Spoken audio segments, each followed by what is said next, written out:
Well, hello, and welcome to Stop, Let's Team Up, Episode 75, Danger Street, Book 8, and First Issue Special, Issue 8, Warlord. So, I'm excited about this one because I get to talk about Danger Street, and I get to talk about Warlord. How about that? That's great. Warlord's cool. All right?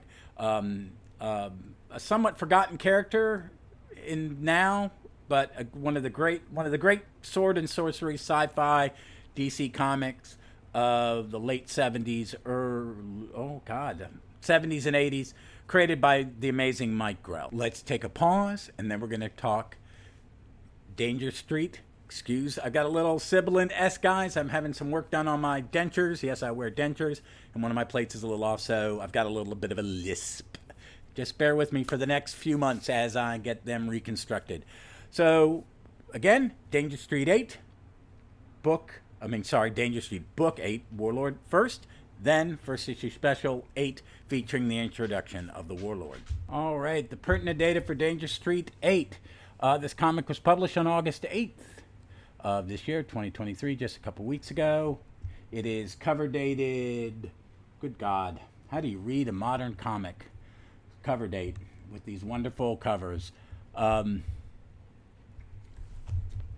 So first, let's go. It's written by Tom King, Jorge Fornes, illustrator, colorist, the amazing Dave Stewart, wonderful lettering by Clayton Cowles, variant cover by Mike Grell, which I will share on the interwebs. This is the October 23 issue. It's got a great... let's talk about the main cover, which is Jorge Fornes's. It's The Outsiders, this weird, wacky group, and we'll get to... 2 more issues from now. The weirdest comic I've ever read. Honest to God. The weirdest comic I've ever read. But let's kind of go. So where we were was Lady Cop was asking Jack Ryder out to get some information. The Dingbats were going to break out Warlord from jail. It was great. And Cooper was guarding them. Officer Cooper, who I've come to love a great deal. I think he's a great character. Abdul is hiding with the Outsiders because he's being chased by the Manhunter, and the Manhunter has been captured. Codename Assassin is guarding the Commodore. And we haven't really seen anything of Mephisto. Starman's not been doing well. Last time we saw Orion, he was crying over spilt beer. And that's it, because some of these guys aren't in here. But first of all, I'm still loving the book. Period. And that's all you need to know. It starts again with the first panel in a 9-panel page on the first page with Doc Fate's helmet saying, "Our story continues." And it sets up... It's not a date. That's what she eventually tells Jack. But Jack and her are having dinner at a nice restaurant. It starts, "In a tavern in a bustling village, an ogre sat and pondered what he might say next. It is not often that such a creature sups with a princess, and his words did not come easy to him. Finally, he resolved to keep his quiet and allow her resplendent voice to fill the void. As she spoke, she couldn't help but note her breeding and grace, the way her eyes shined. After a few moments, he found himself being utterly captivated by her, which was a surprise to him, as he believed himself to be the one who avoided the traps of such women. But, as we have seen, ogres often ignorant as well as misguided." Okay, that's the narration. This is the dialogue. Lady Cop. I'm sorry, Liza. I'm not calling her Lady Cop. That's kind of sexist and silly. I appreciate you meeting me so late. I'm sorry I'm late to it. I can't believe anything is still open this late. Back home, all that's out now are the dingbats causing commotion. You want food this hour? It's coming from your fridge. God, I'm starving. I was at that place all day. I skipped breakfast. I had a few protein bars in my purse, but they were so smushed I couldn't eat them. And I couldn't eat them in front of that woman. And then Jack says, "Hello." She hasn't stopped talking. "Hello." She says, "Hi." There's a silence in the panel, and she just looks up and goes, "This isn't a date, to be clear." And he goes, okay. So I loved it. It's great. It's a date. It's that awkwardness of you've asked somebody out. Is it a date? Is it not a date? But hey, I'm a crazy conservative jackass superhero called the Creeper, and she's a nice cop who's trying to solve a murder of a god and a kid. It's everyday stuff in DC Universe. Then we cut to the Dingbats. Two of the Dingbats are trying to. They're getting Cooper to pay attention to them while something else happens, and it's about the time. And when they finally answers the time, they hear this huge crack, and Cooper goes running, and it's like the kids convince him, "Wake up, Cooper, man, we got to go get non-fat. The building's collapsing. He could be bleeding." Stuff like that. So this is what it is. It's really well paneled, well drawn, but I do like this stuff. I'm really, really digging the Dingbats. These kids are great. They're comedic. They're little silly, but I'm starting to really like these people. I'm starting to like Cooper, the cop, the deputy. I think it's great. So they hear this crash. He runs, and when he gets there, the back wall, the wall in the cell touching the outside where Non-Fat and Warlord are is gone. There's a big gaping hole. He hears another crash, and he goes, "Banana crunch, fudge, fudge, fudge, fudge, fudge, fudge, fudge." Real profanity, Dingbats. It's a great page. It shows him running up the stairs and 3 panels on the top. Him yelling fudge. The camera's pulled back. Camera, per se, our view pulls back, and we're looking in through the hole in the wall, and then he's just cussing Dingbats. Then we cut to Abdul. Abdul is a jackass, and he's kind of, which is weird. In the first one, he's the one, of the other 3, you kind of like him in the Kirby comic. So, but he's back, and what we get is a retelling of the origin of the Green Team and the Outsiders. And basically, they're not gangs, they're just 2 groups of friends who play a game on the flat top in their bad neighborhood. And what it is you try not to step on the cracks the asphalt has cracks in it, and there's grass growing out of it. It's very cool. And the thing is, the rules are not to step. You have to cross the pavement without stepping on the grass. And then this guy shows up. He's an African American gentleman. He is holding a bowling ball bag. And he comes with a proposition. So I'm going to read his dialogue. So he's talking to Non-Fat, who just looks like a normal kid. He's in a little button-down, short-sleeve plaid shirt. He's not wearing his knit cap or any of that. They just look like normal kids. And this guy walks up and he asks, "Who are you?" "I am old, and I am wise. I enjoy this game, and I have a proposition for you." "What's a proposition?" "I wonder in the next round, what if I gave something to the winners and losers? One side gets a dream come true, the other a nightmare. Wouldn't that be fun?" And then we cut to the Outsiders, and they're all freaks. And they're having this conversation with Abdul. And I like that the first one goes, "You shouldn't talk to strangers, Abdul. Didn't anyone ever teach you that?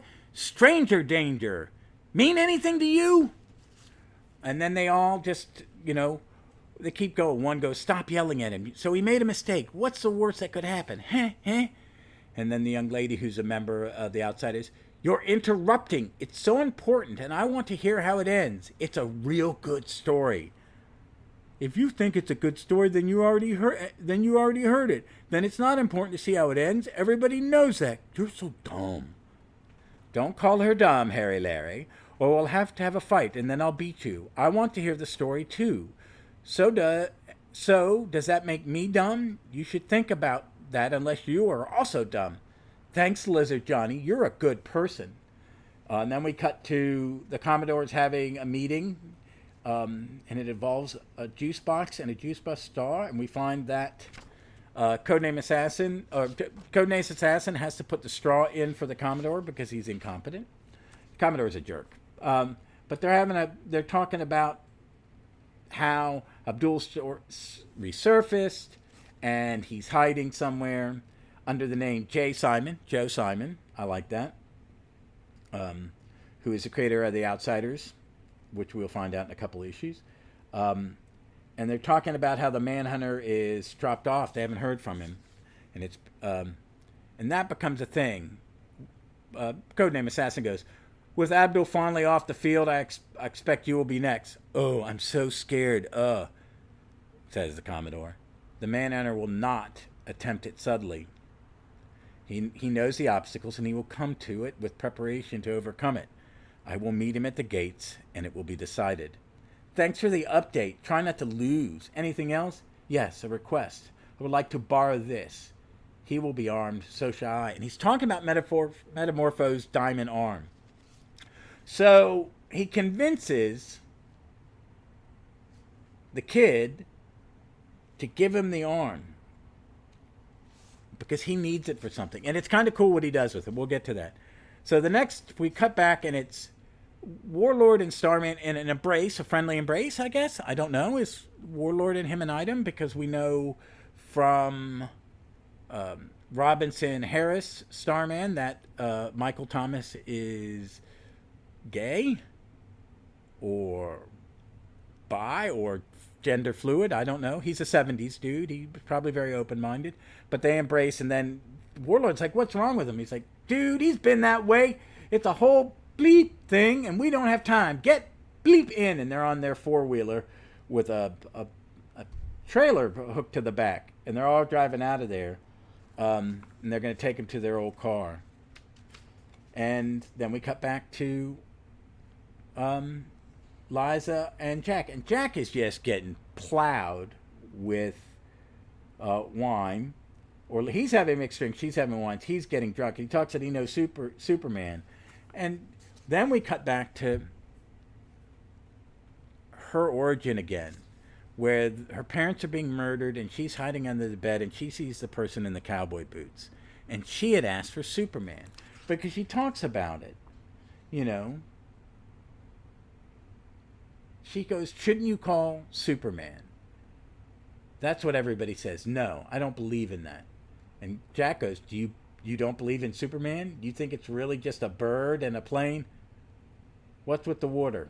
She asks. You know, I'm just a control freak of myself, not like everything. It's just, without discipline, sometimes I get all funny. But he asked her about Superman, and when she watched her parents die, Superman didn't come. She says, I always wanted to be Superman when I grew up.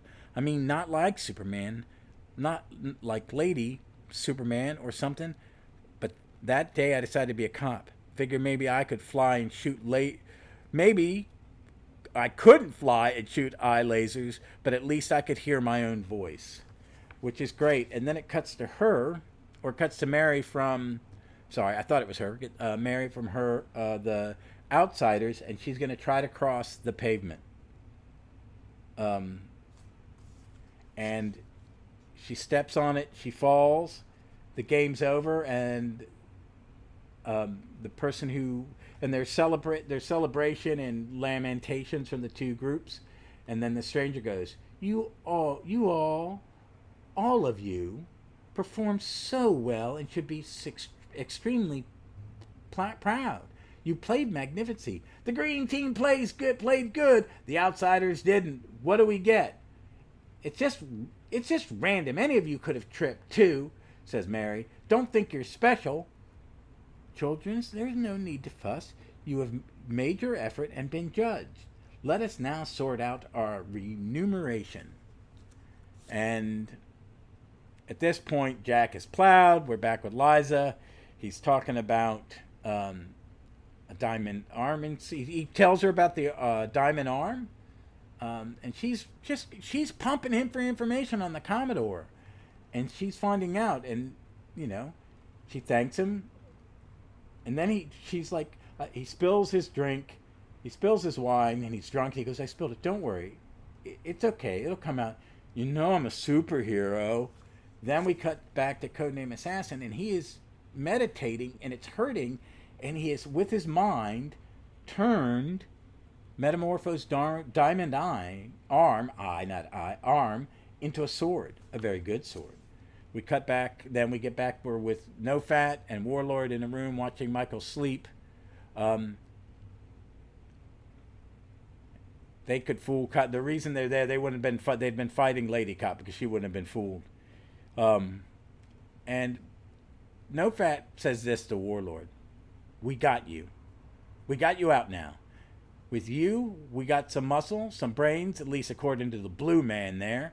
So now we get the helmet back and we bring good looks back. And after that, I never knew you. You never knew me." And Warlock goes, "He told you you about all that? How we were trying? Expletive deleted man. Why do you think we didn't kill him? We need each other, you know? Good days, bad days. That's the way it is." I like No Fat. And then we cut back to the Outsiders, and they've got the Warlord sword, and they're holding Manhunter captive, and they're going to get it looks like they're getting ready. And then Abdul goes, this is what Abdul says: "Something evil was created that day.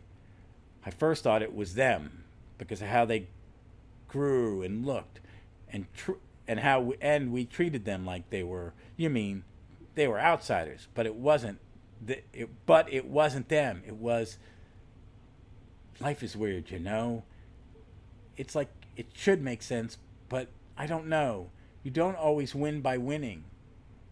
Here you go," says one of the Outsiders. He's the one-eyed Medusa forearm guy. Goes, "Here you go. The Warlord sword, I guess. It's really nice, but kind of heavy. Anyway, it's time, isn't it? Time to stomp out the bad guys that are left. We'd like to offer you our help." So, okay, that's great. So you got Dingbats, Warlord, Starman teaming up to fight the big bads. You have got the Outsiders and Abdul holding Manhunter captive, while the Commodore and Codename Assassin get ready to be attacked. So we cut back to Liza and Jack. He's drunk as a skunk, slurring his words. She's holding him up, and he presses the little button in his palm and shows that he is a superhero called the Creeper, and she knocks him out. And her response: "Jesus Christ, what is wrong with everyone?" And then the final page, these 9-panel things, and the narrator goes, "And far off, and at long last, a mighty knight of the realm threw down his gauntlet." And that's Codename Assassin with the diamond sword. And he says, "Where?" I don't. And the response from the Commodore is, "I don't care. I assume you don't want a crowd." "It doesn't matter." "I see. Here then, on the rooftop of the GT building." "Fine. Tomorrow at sunset." Ooh, no, wait a minute. I forgot. That is a conversation between Codename Assassin and the Manhunter. I think Manhunter's teaming up with Abdul and the Outsiders.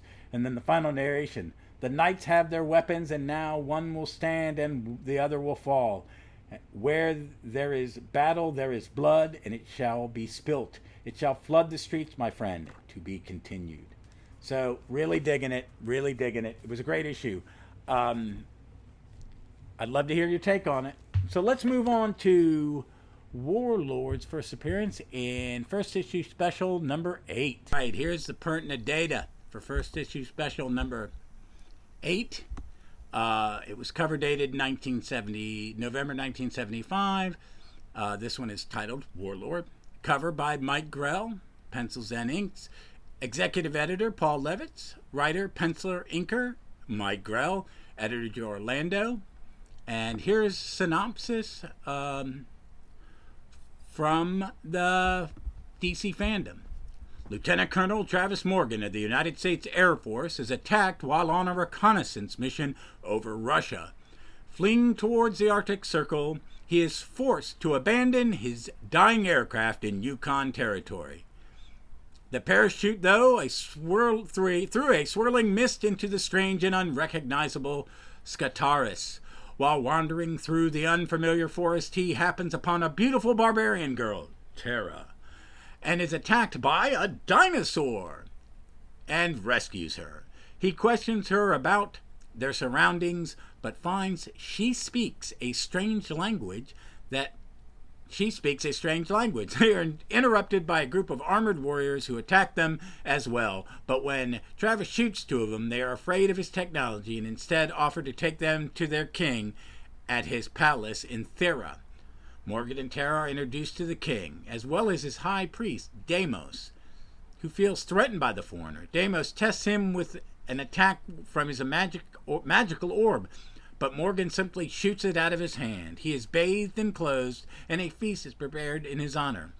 Although Tara clearly disapproves of civilization pampering them, when Travis goes into a deep sleep, he awakes with a large beard and realizes time has little meaning in this strange land. Over a period of time, Morgan learns the language of the local people and begins to learn from Tara. She explains to him how, although she seems less cultured than the people around them, her people look back on them for atrocities committed in the name of human sacrifice to their god. Morgan theorized that the particular details of Sakaris can be explained by existing inside the earth itself, which is how he fell into it. A spy overhears them and reports back to Deimos. He sends trained killers to murder Travis and Tara in their sleep.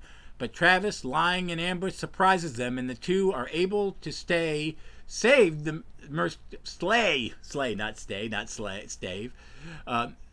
mercenaries together, realizing they are no longer safe in Thera. Tara decides to take Travis back to her own people, and the two leave the city to strike out on their own. It's a great comic, folks. I mean, if you haven't seen it, it's been a long time. He doesn't appear often. The book ran for a good long while. This has only been reprinted. Wow. Once Warlord Savage Empire. First appearance of Warlord. The events of this take place on June 16th, 1969. Okay, this comic came in 1975.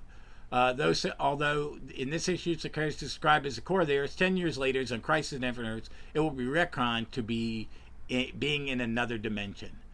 Mike Grell includes characters of himself drawn in the style of Warlord costume, and some people mistakenly believe that's the character's appearance is based on that of Green Arrow. He is actually based on his creator, Mike Grell. Grell does note, however, the Green Lantern, Green Arrow was the first comic he got into.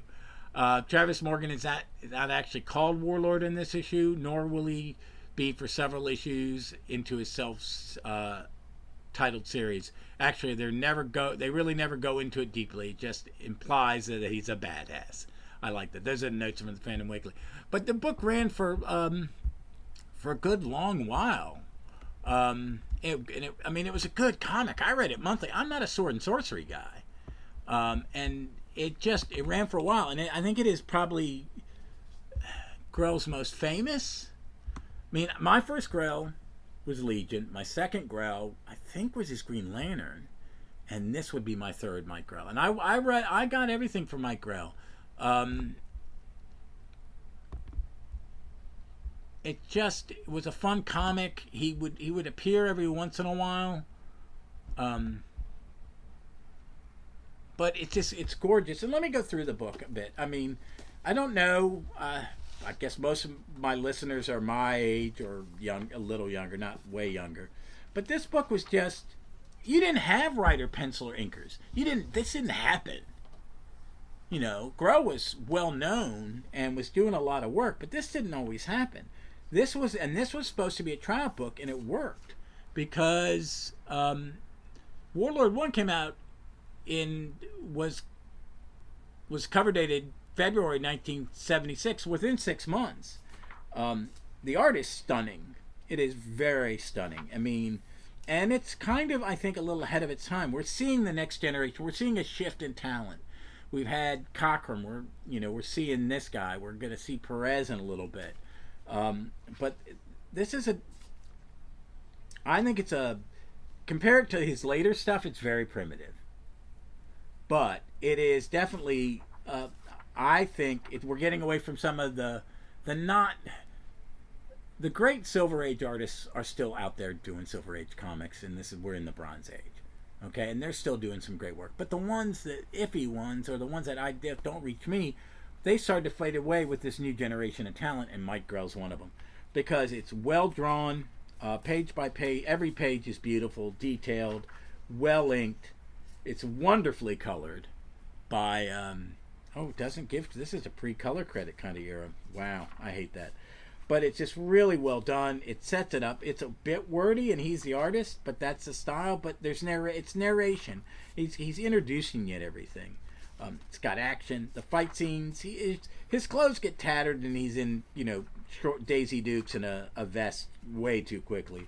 But it takes time to world build, introduce a character. So when you jump in, when it gets its own book, hopefully you've read this, and you get into it.